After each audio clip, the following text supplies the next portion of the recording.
Your Excellency, this particular theme, conference is being convened under the theme towards an African Charter on Family, Values and Sovereignty.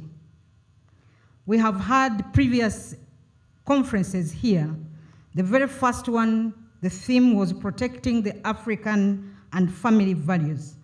And Your Excellency, you can see that we have steadily moved through these themes and concretized our 3 years of examining the emerging challenges on the African continent.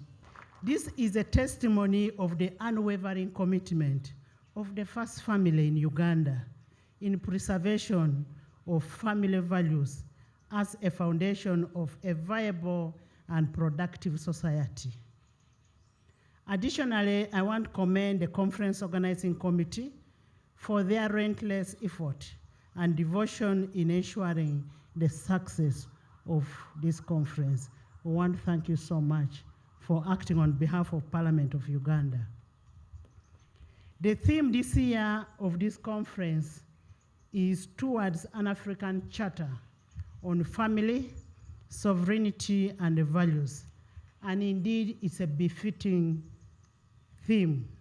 The family today is under threat from regressive values that undermine the very foundational values of love, respect, belonging, cohesion, and unity, among others.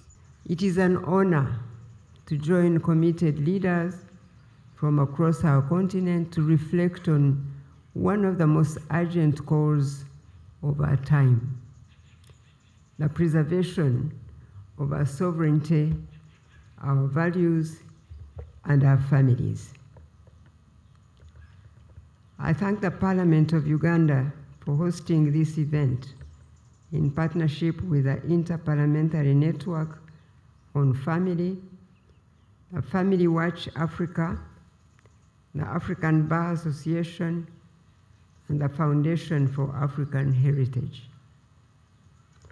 I also acknowledge the steadfast support of His Excellency, the President of the Republic of Uganda, who continues to champion the cause of African dignity, self-determination, and patriotism. To Honorable Sarah Pendi, the conference chairperson, and the entire organizing committee, I extend my sincere appreciation. I thank you for heeding God's call to preserve our values and for leading with vision and courage in organizing this noble event.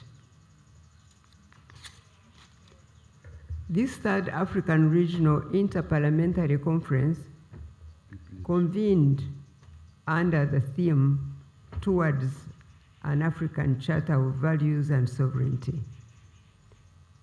It comes at a most critical and continuation of the strong foundation laid here in Entebbe last year, and I'm honored to preside over this important gathering. Dear brothers and sisters, Africa stands today at crossroads. We face unprecedented global pressures that challenge not just our economies, but our cultural identities, our beliefs, and the institutions that hold our nations together, especially the family. Many African nations, including our own, continue to depend on foreign aid to finance essential sectors, including agriculture, health, education, and infrastructure. And yet, we must ask ourselves now, at what cost does this dependency come? And how long will it go on? Fortunately, we in Uganda, I believe, and all of us believe that it can't go on that long anymore. because we are doing everything possible to ensure that Uganda will truly soon be independent for real. Comprehensive sexual education. In the Bible, it says there is time for everything. When children are children, they should be learning about things of children. In the African tribes, when time for marriage comes, people are counseled about marriage.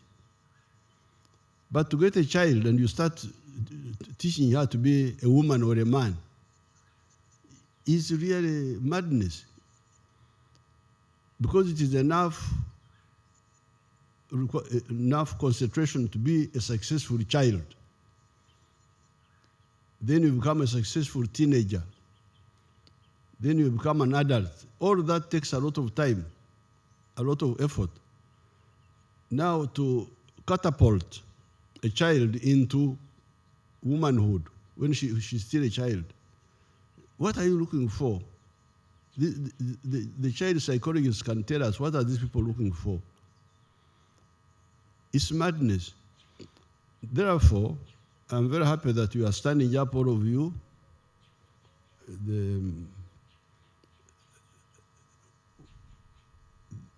The pressures are, but what you need to realize, we normally say there will be no nation without a family. That's very correct. No nation without a families. But also you need to also know that it is not easy to have successful families without a country. So, as me, I am here in multiple capacities. I am a husband, a father, a grandfather. Like Mama, we are now threatening even to be great-grandfathers and great-grandmothers. So I am here in that capacity. But I'm also here as a freedom fighter. And I want you to know, since you are all political actors, that in order to protect our families, we must strengthen Africa economically and politically. Because this arrogance is really because of the weaknesses which the Africans preserve.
Cameroon, the Deputy Speaker of the National Assembly, the Right Honorable Baure.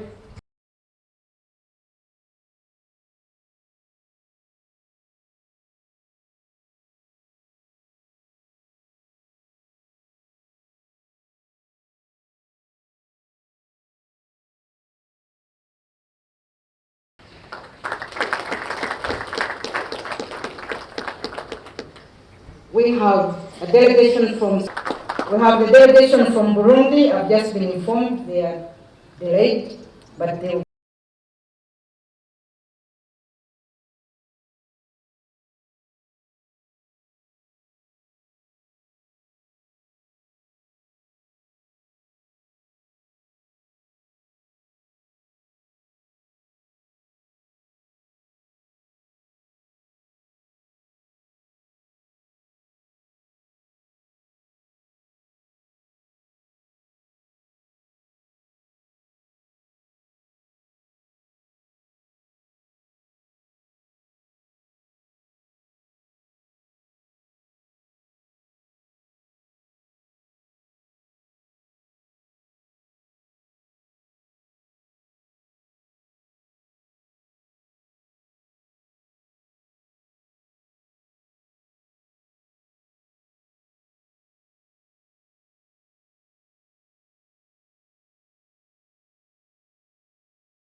programs and laws all across Africa.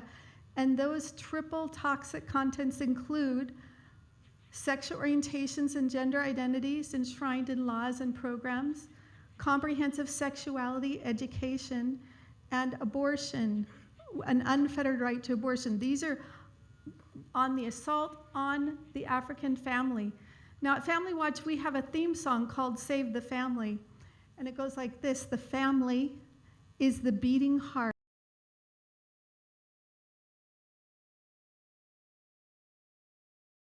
Convey on behalf of my colleagues from the African, Caribbean, and Pacific Parliamentary Union our deepest gratitude to you, Your Excellency, for the discipline, determination, resolve, and boldness that you have shown on the African continent, which has empowered us as your parliamentarians so as to defend and preserve